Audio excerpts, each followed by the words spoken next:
To build কোরআন জীবন নামক YouTube চ্যানেলে আমি জালালউদ্দিন মণ্ডল আবার উপস্থিত। খুব গুরুত্বপূর্ণ বিষয়গুলো আলোচনা করি অত্যন্ত সংক্ষিপ্তভাবে।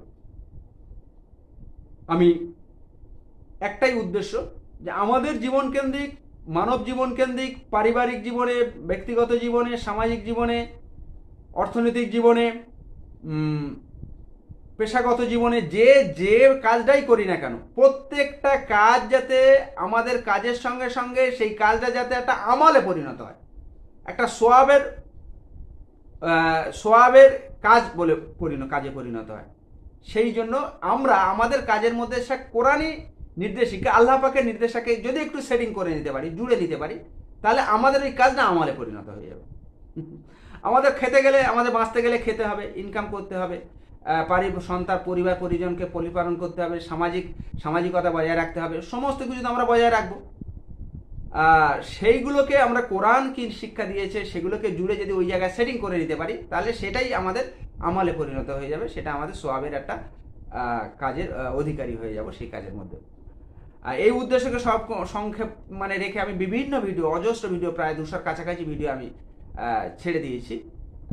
ও জেনে নেবেন। টু বিল্ড কোরআনি জীবন নামক ইউটিউব চ্যানেল সার্চ করবেন, গুগলে সার্চ করলে আমার চ্যানেল পাবেন, সেখানে জেনে নেবেন এগুলোকে।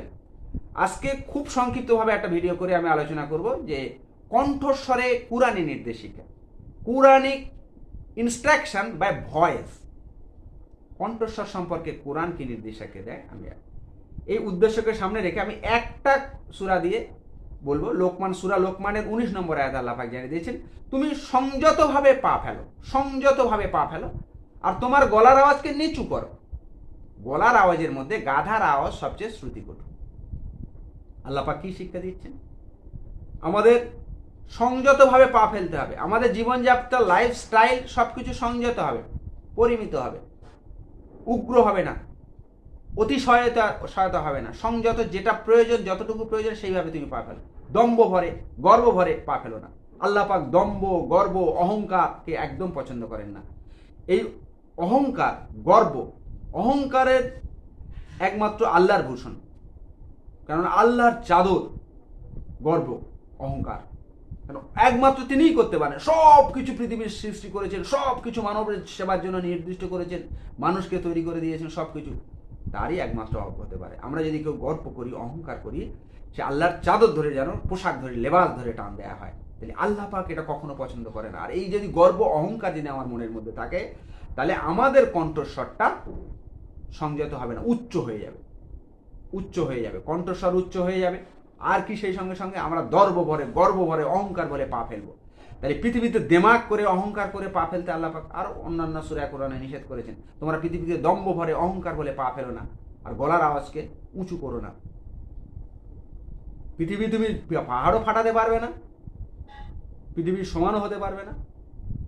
আর গলার আওয়াজ, সবচেয়ে শ্রুতিকটু গলার আওয়াজ হলো গর্দবের বা গাধার আওয়াজ। এই জিনিসটা তোমরা করো না, আল্লাহ পাক জানিয়ে দিয়েছে। তাই আমরা আমাদের গর্ব, অহংকার থেকে যেগুলো জন্ম হয়, আত্মগর্বের কোনো জায়গা নেই। সব সময় বিনয়ী হতে হবে, কণ্ঠস্বরকে নিম্ন রাখতে হবে, সংযতভাবে পা ফেলতে হবে, পোশাক আশাকে শালীনতা বজায় রাখতে হবে। আল্লাহ পাকের পরিপূর্ণভাবে যে নির্দিষ্ট করেছে, শরিয়াত নির্দিষ্ট করে দিয়েছেন সমস্ত কিছু, সেগুলো পরিপূর্ণ মেনে আমাদের গলার আওয়াজের সঙ্গে সঙ্গে সমস্ত কিছু আমাদের আচার আচরণকে সংযত করে, শরিয়াতের নির্দিষ্ট কোরআন হাদিস দিয়ে যে শরিয়ত আদর্শ, মানুষের যে নির্দেশিত যেগুলো নির্দিষ্ট করে দিয়েছে, সেই জায়গাটায় জীবন বিধান, ইনস্ট্রাকশন দিয়েছেন, সেইগুলোকে পরিপূর্ণভাবে মেনে করে সেই সংযত আদর্শ জীবনযাপন যাতে আমরা করতে পারি, প্রত্যেকেই করতে পারি, এবং সমস্ত পৃথিবীর মানুষ যাতে এই সংযত জীবনযাপন করে, সেই বার্তা দিয়ে আমি শেষ করছি।